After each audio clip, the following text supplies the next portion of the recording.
Thank you, Chairman. Happy New Year to you and to all of my colleagues.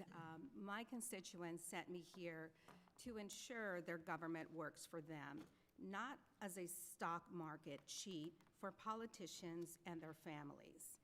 People writing and voting on laws that impact the stock market, members of Congress and the Trump administration should never have a blank check to use privileged information to cash in while working families continue to struggle.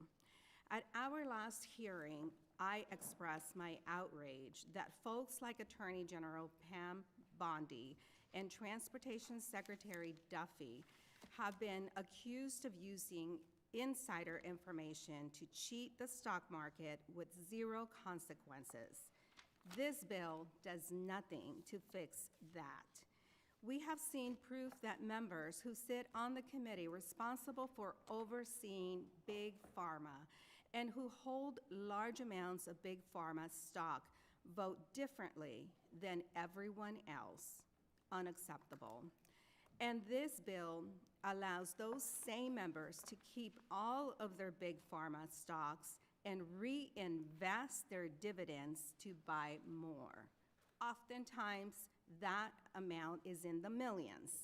So, Chairman, we can sit here marking up this bill and pretend we are banning stock trading when in fact we are not.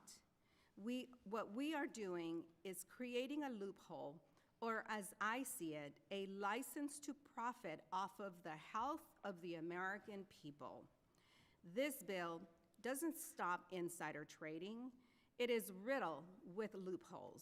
In fact, it is a gift to insider traders disguised as ethics reform. This bill, it does not require members to divest. You can keep every stock you own and still pass laws that move markets in your favor. It does not require blind trust.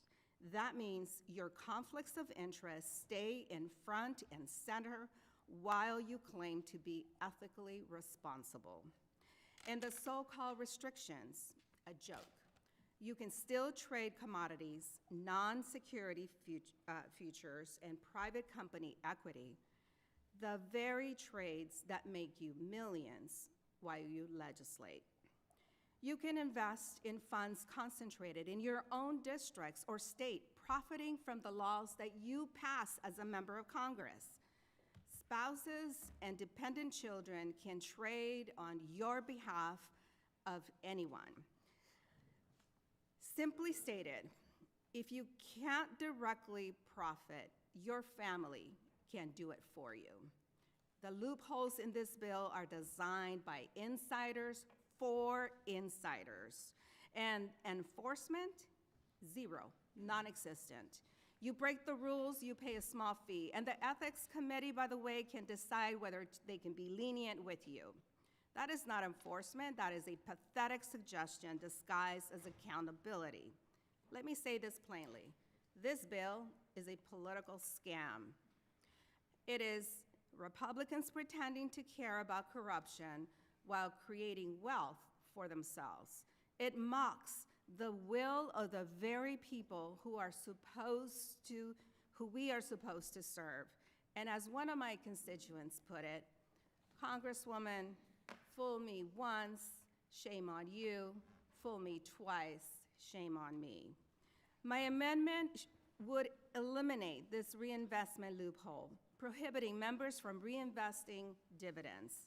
Mr. Chairman, I am deeply discouraged that this committee has refused to consider a solid bipartisan bill that everyone can support. And I ask all of my colleagues to support my reasonable amendment, closing a key loophole to stock trading, and I yield back.